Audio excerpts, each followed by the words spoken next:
It is day 28 in the Chad Daybell trial. Defense attorney John Pryor called more witnesses. Local News 8's Linda Larson has been in the courtroom.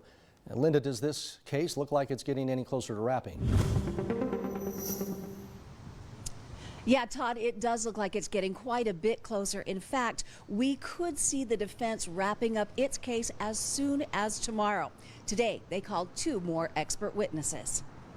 The defense called 2 expert witnesses to the stand today.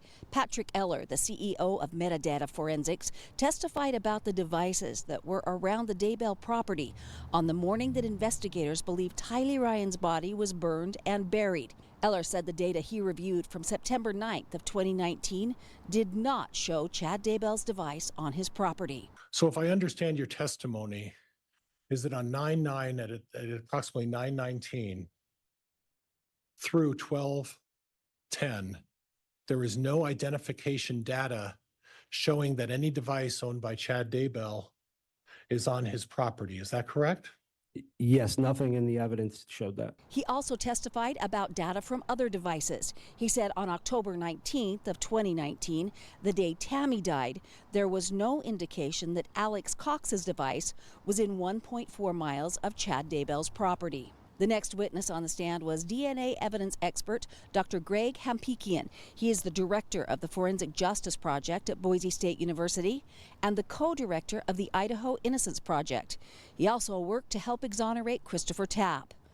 He testified about the large amount of DNA evidence in the case and that he had no problem with the evidence identifying Tylee and JJ's remains or the blood and tissue evidence found on the pickaxe and shovel found in Chad Daybell's shed. So if I understand correctly, then you don't have any question about the procedures that they followed. Is that correct? Not in this case, no. What you question is maybe the range of what they decided to test. I don't know who makes those decisions about what's being tested. I just know what ultimately gets tested. And in this case, 4 hairs were sent to Estrella. The very short, dark hair it was called, and then the rest of them were brown hairs, 3 other brown hairs. And then the hairs that weren't sent included blonde hairs. That's correct. He did say that there was more evidence that could have been tested, specifically the hairs found on the duct tape around JJ's body. They determined from the 4 hairs, that shallow sequencing, that 2 of the hairs came from possibly the same person.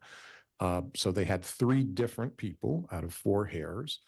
And then they compared it to the 3 references they had, and all of the reference samples were excluded from each of those 4 hairs that represent 3 people. So neither Chad Daybell nor Lori Vallow nor JJ contributed those hairs.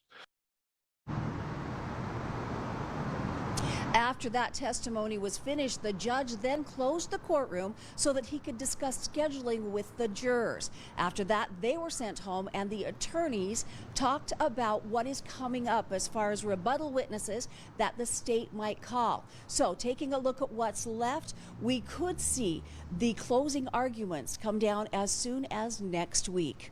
Reporting live in Ada County, I'm Linda Larson for Local News 8.